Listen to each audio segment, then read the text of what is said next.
So the time has come for the federal government to step in.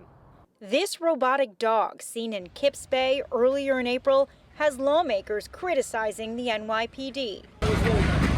Congressman Richie Torres announcing today he is introducing new federal legislation that would require police departments receiving federal money to report use of surveillance technology to the Department of Homeland Security and Congress. The NYPD refuses to give elected officials the information we need to manage the impact of surveillance technology on our most fundamental freedoms.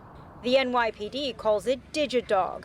Developed by the robotics company Boston Dynamics, its price tag is at least $74,000. It has lights, a camera, and a two-way communication system. This is digital stop and frisk, nothing less.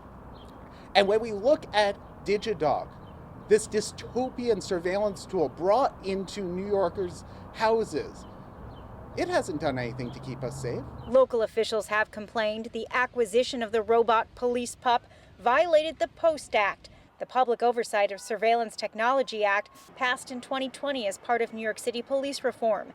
It requires the NYPD list surveillance tools. We believe in the work of law enforcement across this country and certainly the NYPD, but we also believe that New Yorkers have a fundamental right to understand what types of surveillance and technology that the NYPD is using. The police department says critics are barking up the wrong tree. In a statement, the NYPD says in part, because the robot is being tested for use in hostage, terrorism, bomb, and hazmat situations, it was properly classified as a confidential expenditure. The use of the robot was properly reported for public disclosure under the POST Act and is listed on the public-facing website. The NYPD says DigiDog is being leased. It will soon be returned and then evaluated for effectiveness.